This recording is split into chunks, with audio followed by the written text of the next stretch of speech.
이번 시간에는 특성화고에서 공대로 진학했을 때 요새 이런 학생들이 많습니다. 그래서 이거 관련돼서 조언을 많이 구하고 있고 이에 대해서 저도 몇 가지 대화를 하면서 많이 느껴봤습니다. 또한 이런 학생들을 접하게 되면서 와 정말 힘들겠다라는 생각이 들었습니다. 여기서 특성화고는 뭐 예전에 실업계라고 불렸던 그런 학교입니다. 그래서 저는 이제 공대를 초점으로 얘기하고 있어서 아마 여러분들이 공고, 예전에 공고, 실업계, 뭐 특성화고 이런 곳을 나오셔서 이제 공대로 진학한 케이스에 해당되는 영상일 겁니다. 요새 정말 많습니다. 근데 이제 현재 상황을 한번 이야기를 해볼게요. 먼저 각자 이득을 취하는 게 있습니다. 그렇기 때문에 이런 진학이 요새 정말 많아지고 있어요. 대학 입장에서는요, 요새 학생이 너무 없습니다. 절반도 못 채운 대학이 대다수고요, 정원에. 그래서 실제로 경고를 먹거나 지원금이 끊기는 경우도 많습니다. 아니면 아예 학생 모집할 걸 포기하고 이제 과제로만 가는 학교도 많거든요. 그런데 이런 경우에 당연히 이제 입학 정원이 얼마냐가 이제 학교의 평가 같은 데서 좀 중요합니다. 그렇기 때문에 학생들을 채울 수 있는 너무나 좋은 방법인 거예요. 그래서 심지어 장학금을 줘서도 막 데리고 오려고 합니다. 예전에 학교가 막 진짜 거짓 학생들을 막 등록했을 정도로 위급한 상황인 학교가 많았거든요. 그러니까 그런 측면에서 당연히 특성화고 친구들을 받는 게 나쁜 건 아닌 겁니다.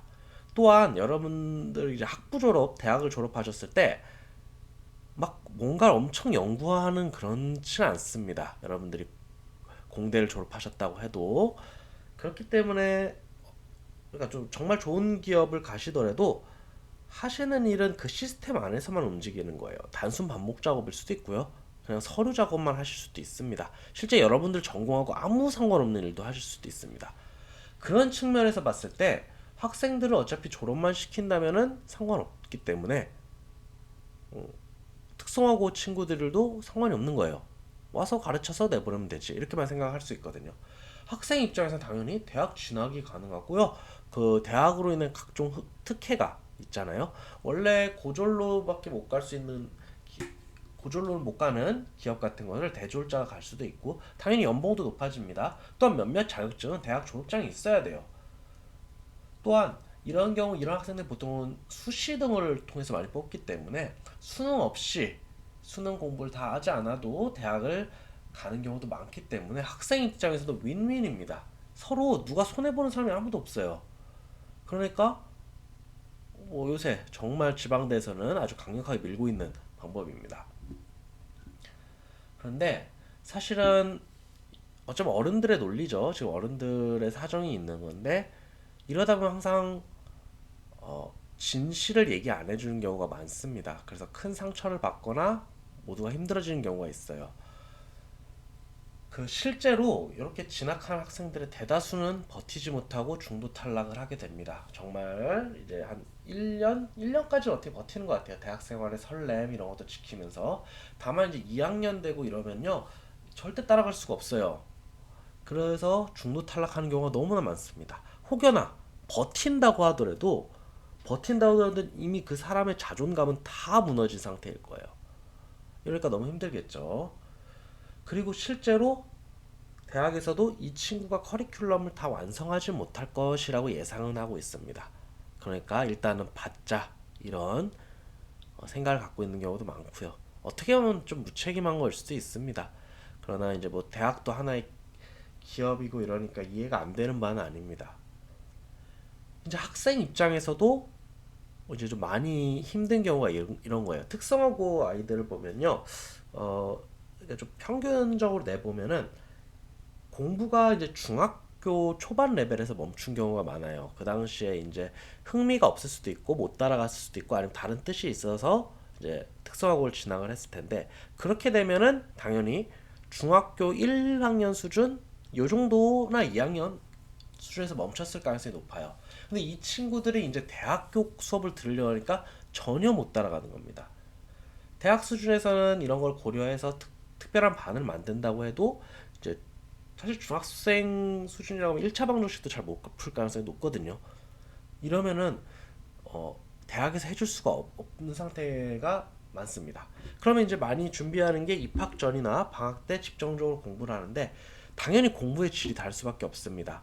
인문계 학생들은 막 욕 먹어가면서 망신 당해가면서 막 새벽까지 공부하면서 따라갔던 개념이고 또 수능이라는 엄청난 시험 앞에서 덜덜 떨면서 공부했던 것을 그냥 이 교과서를 풀어보고 수업을 듣는 걸로 완전히 따라가는 건 아닙니다. 제가 요새 기타를 배우는데 한 꽤 배웠는데도 발전이 하나도 없어요.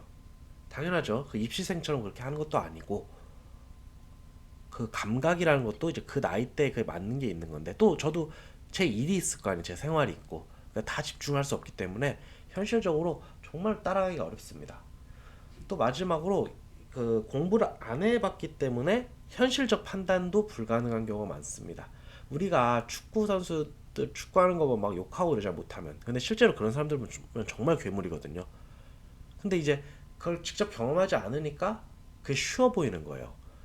그래서 여기 졸업생들이 하는 얘기를 들으면 좀 정말 이상적인 말을 할 때가 많아요. 정말 최상위권 대학을 쉽게 갈 수 있다라고 생각을 하거나 공부 뭐 이거 내가 이거 조금 풀어보고 이거 다 맞힐 수 있겠다 이런 생각을 하는 경우가 많기 때문에 현실적으로도 실제적으로도 그 학생들이 그걸 못 따라가고 중간에 무너지는 경우가 너무나 많습니다. 그래서 현실적인 대응 방안을 좀 말씀을 좀 드릴게요. 그래서 이런 식으로 해서 가급 이제 졸업을 할 수 있다 이런 개념보다 최대한 오래 버티고 더 나아가 졸업까지 하는 친구들 좀 봤어요. 그래서 먼저 희망적인 얘기를 하나 좀 드리자면은 현재 커리큘럼 고교 커리큘럼들이 막 변하면서 실제로 일반 인문계생들도 공대 와서 적응을 못하는 경우가 많습니다. 특히 기하 같은 게 빠짐으로써 와 이 친구가 이 친구는 이제 똑같이 어려운 거예요. 이제 학교 대학에서도 답답한 거고 이걸 해줄 수가 없으니까 고등학교 내용이니까 이미 대학교 커리큘럼 바뀌지가 않았거든요. 근데 고교 커리큘럼만 쏙 빠졌으니까 학생들이 정말 못 따라가는 친구들이 많아요. 이런 측면에서 이런 부분은 적어도 비슷한 겁니다. 시작선이. 그래서 특성화고 친구들에게 좀 바라는 건요. 중1, 2, 3과 고1 커리큘럼을 정말 열심히 하셔야 돼요.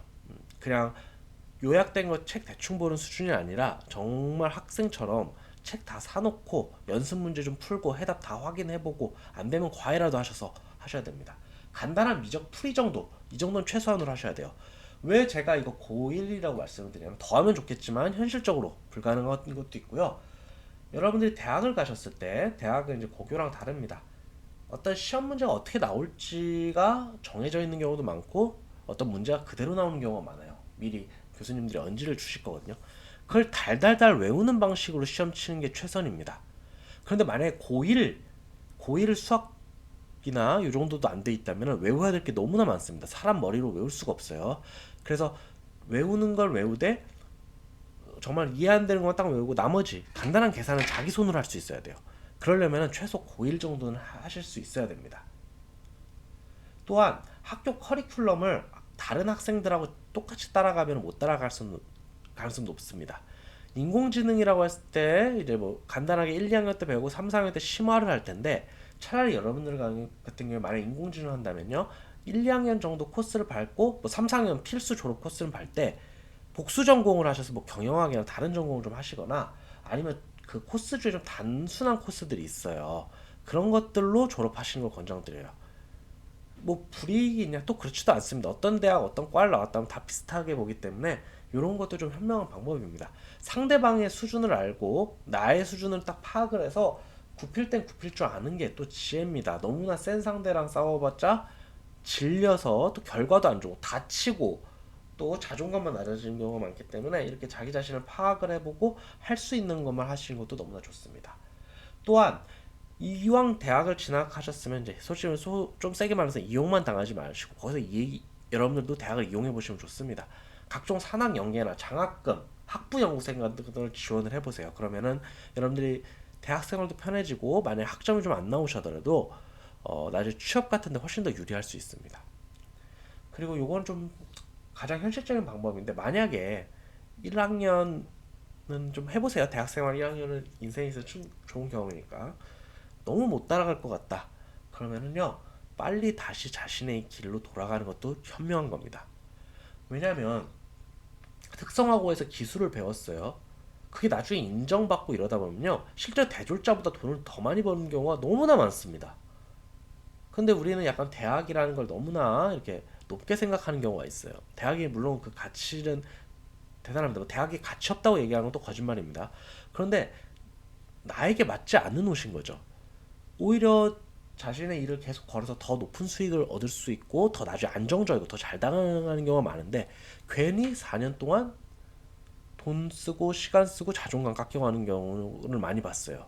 그러니까 이런 것도 여러분들이 한번 판단을 좀 냉정하게 해보셨으면 좋겠습니다. 마지막 주의사항입니다.